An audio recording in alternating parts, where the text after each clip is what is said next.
Good morning, Ambassador. Thank you for joining with us. If we recall back in 2023, you said you described Qatar Sweden bilateral ties as excellent. How would you describe them now? I would call them extra excellent, and thank you for asking the question.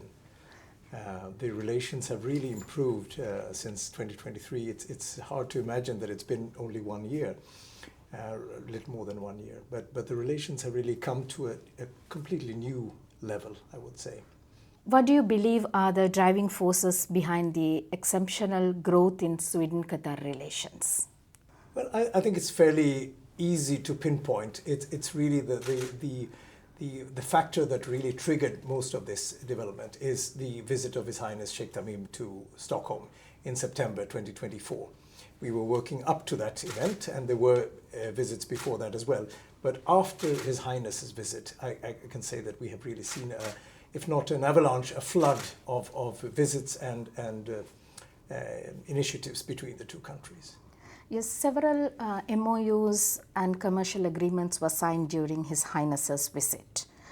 Now, can you share more about how these agreements are being implemented and their early results? Yes, a number of MOUs were signed during the visit of His Highness, and I can mention a few of them. We had one in transport, we had one on mediation and conflict resolution, one on development cooperation, there was one on the business side, there was an MOU on innovation, and we can see movement in all of them actually, and it's been very, very interesting to see how different stakeholders in both countries have really taken this task upon themselves and are driving this by themselves. For example, in conflict resolution and mediation, we have the Folke Bernadotte Academy of Sweden, and they have been here at least 3-4 times and have workshops, and they've had interactions with the Qatari counterparts. And in fact, in Doha Forum later on this year, there'll be another interaction. So a lot of expertise is already being exchanged in that field. If you look at transport, we recently had a maritime transport delegation in Sweden exploring the possibilities there.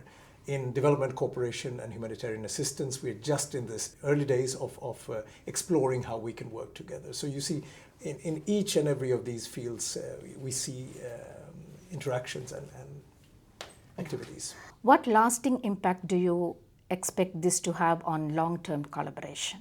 I would say that if you look at Sweden as a country, we've had an embassy here for about 11 years now. We've not had a long trajectory like some other countries that have been present here for a long time. I can safely say that I see this as really the beginning only, where Qatar and Sweden, as rather small countries, but smart digital countries with a clear ambition to be world leaders, are finding a common ground. And it's early days. I would say that the Northern Europe has not been the focus, and the Gulf has not been the focus of the Northern Europeans. But now we see that all the Nordic countries and the GCC countries are coming closer, and Sweden is really, I think, in the forefront of this. So I see it's early days. I see it as a strategic relationship, really. Sweden stands for innovation, for sustainability, and for some of the values that Qatar really in its national vision is really pursuing. It's a perfect fit between the two countries. When you say about life science innovation, and then there is also climate change is an area Sweden is more interested in, what progress has been made in Qatar-Sweden cooperation in these areas? Well, this is a vast subject. Thank you for the question, and it's going to be hard to compress it all into one answer. But I would say that if you look at innovation, for example, we had during the Web Summit a startup delegation and some VC venture capital firms coming over under the aegis of the Swedish incubators and science parks, in collaboration with Qatar Research and Development Innovation Council. That's really an ongoing relation in innovation, where I think that Qatar and Sweden have found each other, where I think we have a lot to contribute to building the ecosystem here in Qatar when it comes to startups and innovation. Life sciences, health, we've had, again, at the Web Summit earlier, some delegations coming in life sciences. We have ongoing collaborations with the medical field, medical sector in Qatar, in Hamad, in Sidra, and in other institutions in Qatar Foundation. So we have at multiple levels with experts coming from Sweden, for example. So I think even in life science, a lot to be said. When it comes to climate change and sustainability, I would say it's mainly our companies that are driving that development. Volvo, for example, launched their electric truck, the first one in this market recently. And we also see that many of our Swedish companies are very active in the energy, oil and gas and energy sector, driving sustainability, increased efficiency, energy efficiency, electrification. So I see that we're really a part of Qatar's green growth story. That's where Sweden is really focusing. A Qatari-Swedish Business Council was expected to be formed this year.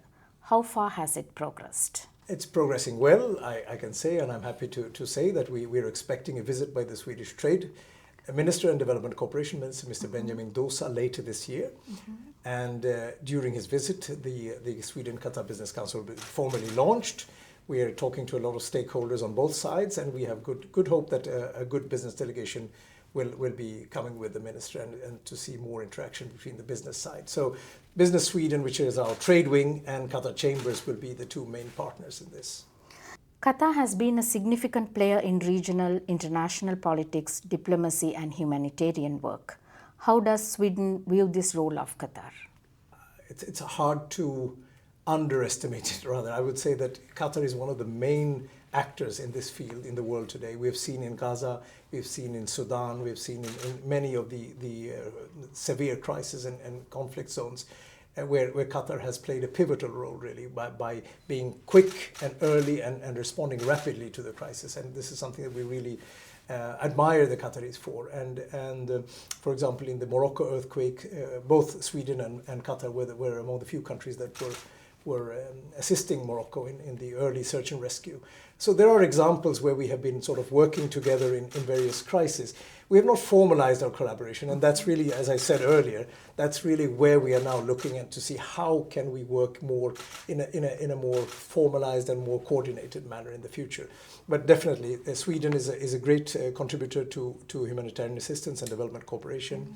We have been one of the largest donors in Gaza, in the Middle East in general, in Iraq and Syria now.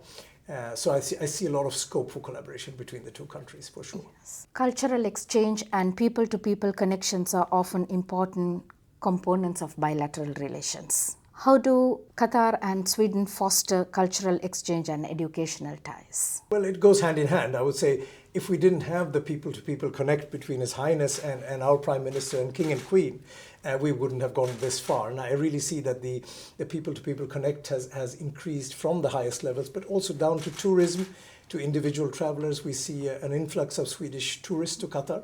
The first time in history that I think we had 5,000 tourists last year. We see it in the field of culture.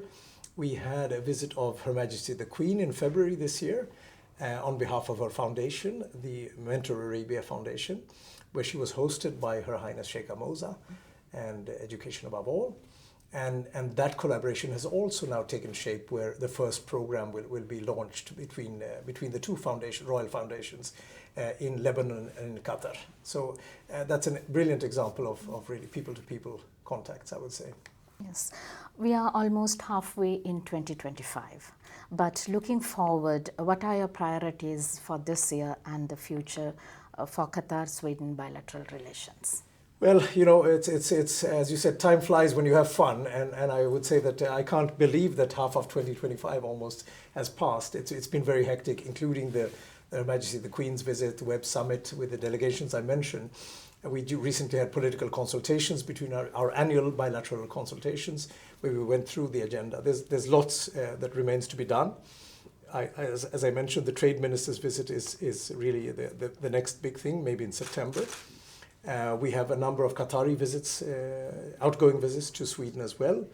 And we more than anything else, we see now more traction actually on the working level between ministries, between departments and agencies, where we see that the Qatari and Swedish counterparts are really joining hands and getting into more concrete collaboration. So I think this is the big thing for 2025.